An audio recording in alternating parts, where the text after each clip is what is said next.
Hey, it's actually after midnight today. um, it's kind of a weird day. It's July 3rd, so it's a holiday. Um, if you watched yesterday, you know that my mom apparently sent Gabby an email about coming to pick up my stuff from the house, and that Gabby was like, it'll be in the garage door will be open between 3 and 5. Um, and that her email seemed really cold and aggressive and angry. Uh, I was unable to reach my lawyer, um, probably because of the holiday. I tried calling. I sent some emails. Um, I didn't know what to do. I'm not allowed to reply to Gabby unless I'm not allowed to say anything that's not strictly financial. Even if Gabby says it's okay, I'm still not allowed to do it. So I didn't. Um, so I didn't say anything to Gabby at all. My mom didn't go pick the stuff up. I don't know. Like I said yesterday, I felt like there was no good solution for me, but as I thought about it, it seemed like this was not the way. Like this was not the way to handle transfer of my things. Um, yeah, like this was not the way to handle it, and and and and I'm pretty nervous because I decided to stand up for myself a little, and it kind of feels like every time I try to stand up for myself, things go very badly. But one of the emails that I sent to my lawyer, I said, this doesn't seem like the way to handle this, like the right way to handle this. And one of the things about that is I don't know what Gabby is planning to give me from the house, but I don't feel like it's reasonable for her to make those decisions unilaterally. I think we need to have negotiation over stuff from the house. I mean, if she had told me specific items will be in the garage, then maybe that might have been okay, but she basically said, your stuff is in the garage. And it was just a really fucked up email. It was a mean, bad email from Gabby, and I didn't interact with it. I forwarded it to my lawyer. I did not reply. I did not pick up the stuff. Um, it was kind of the first mean email from Gabby. So I think she was just angry. I think she was angry. I think my mom's email pissed her off. Anyway, I asked my lawyer, I said on Monday, I want to apologize to Gabby. I asked my lawyer to please on Monday apologize to Gabby. Tell Gabby that I had no I had no idea about the email that my mom sent her, and remind Gabby that I am not allowed to talk to her unless it is strictly about finances. Even if she says it's okay, I am not allowed to talk to her except about finances. And she's the one who set it up that way. She's the one who wanted that. So yeah, I don't know. Hopefully it's not too. Hopefully everything's not too bad. Um, what else? Oh, also in Gabby's email, she said she was going to Texas for the weekend for a family reunion. It's interesting. I mean, we knew about each other's family reunions because we had planned to go to them together. But like I had mine and I came back and now she has hers. And I wonder what she's gonna say about me there. I wonder how truthful she's gonna be. Because frankly, I don't think Gabby's being super truthful with herself either. So I wonder how truthful she's actually going to be. I guess it doesn't matter. If I'm never going to see those people again, what does it really matter? I just hate feeling like I'm losing so much for something that's not even real. That's gonna piss Gabi off if she hears that, because she's gonna say, "Oh no, the stuff that she believes happened is real," but the truth is somewhere in between.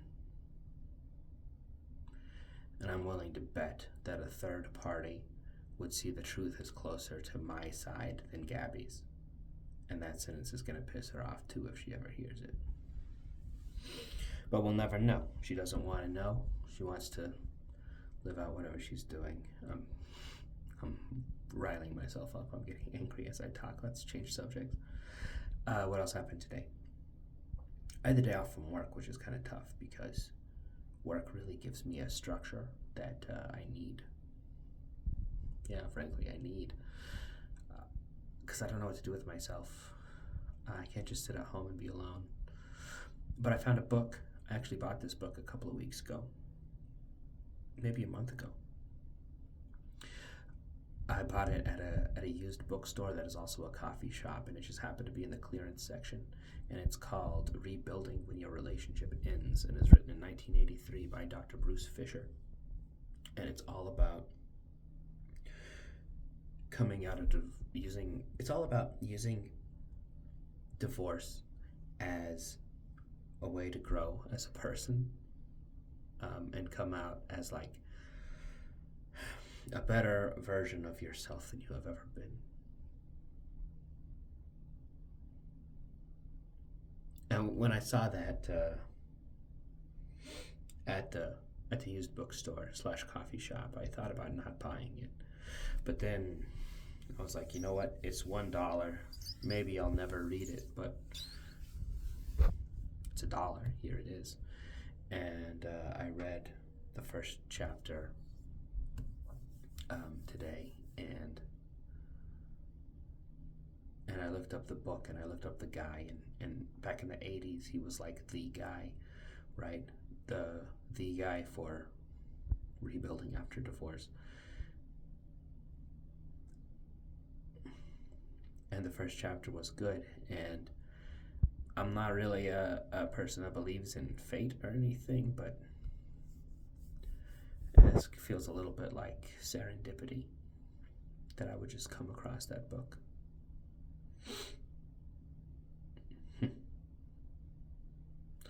So I'm working on that. I'm actually Dr. Fisher. He used to have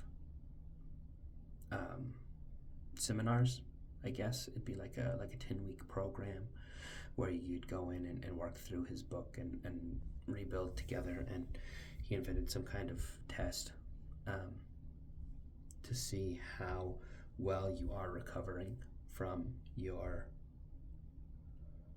divorce, or maybe it's actually more about how much you're hurting. It's really interesting. You can find it. I believe it's called like the Fisher divorce test.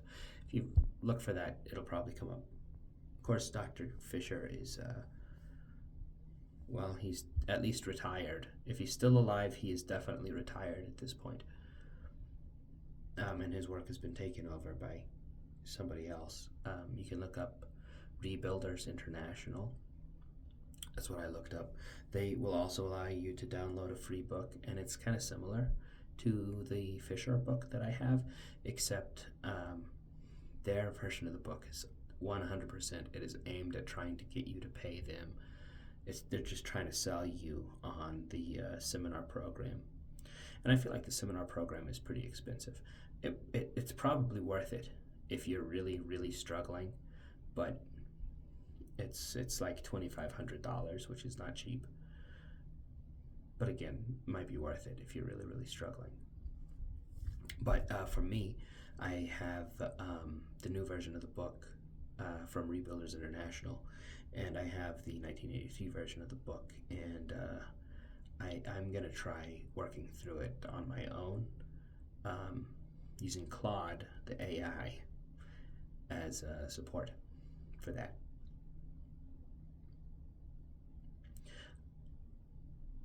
We'll see how it goes. Claude seems to know or be able to look up quite a bit about what's in the books, and and the appropriate use of those books and how to rebuild. So I do have high hopes.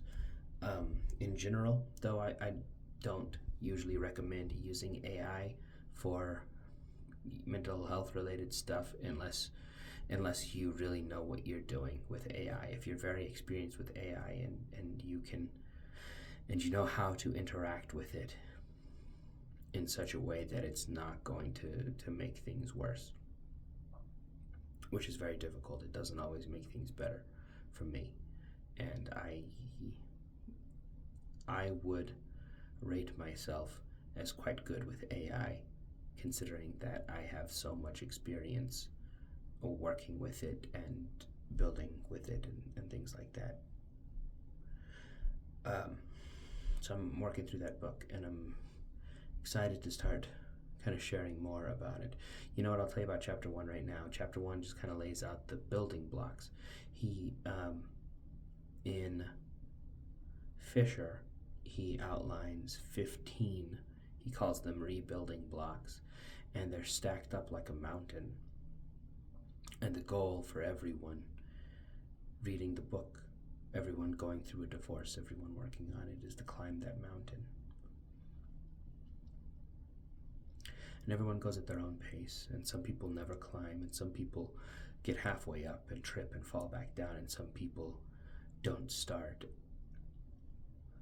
and some people refuse to start, and some people, don't even realize that they've started. But getting over divorce, he says, is like climbing that 15-block mountain. And the first block is denial. And the big thing there is accepting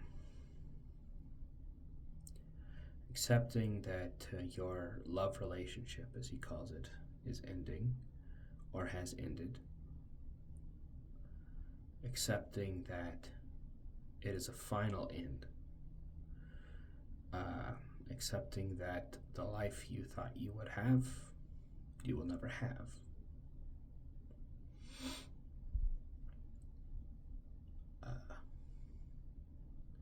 I learned a lot about, because man, I drill myself with this psychology stuff. I find it helpful. About radical acceptance, which is where basically you just accept whatever is happening radically.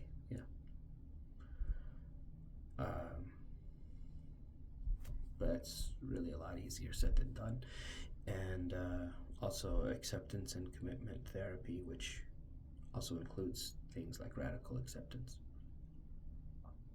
And so the denial block, the first block in the book, is largely about that. And then tonight, so I take improv classes, right? And 3 of the people from improv class, their names are Bailey, Jane, and Autumn, and they were all performing in this clown show at a comedy club tonight. And one of them shared that information, so I got tickets for me and my mom, and we went and saw it, and it was really weird, but very enjoyable, bizarre but funny, and I'm glad we went. It was super weird, and everybody did an individual act. Bailey did one where she was like a slam poet, and it was pretty funny. She was like a slam poet that expected people to know the words to her poems. I didn't.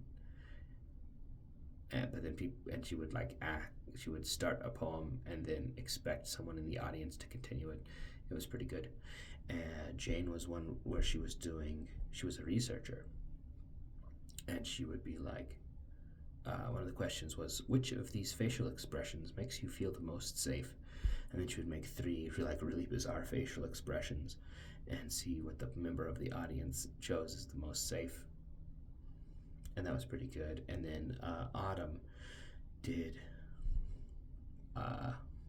she was the gross out act, I guess, because She did one where she like played with her belly button and then licked her finger and then put whipped cream in her belly button. Yeah, she got a lot of reaction from the audience. I also met Autumn's husband, Alec, and talked to him for a little bit, and that was cool. I really like meeting people, talking to them. He's gonna go to England, I think he said, or the UK, to pursue a master's degree in creative writing, which is awesome. Really fantastic, and super excited for him. And it was cool to talk to him for a little bit. Okay, my phone says it's gonna die. Tomorrow's the 4th of July. The party I was invited to got canceled. I'm very nervous about it. I think it helps to know that Gabi is not here. She is not in Denver. She is very, very far away. And that helps. It helps. It's kind of weird that being close to her helps, and knowing that she's far away also helps. It's weird, right? I wonder why that is.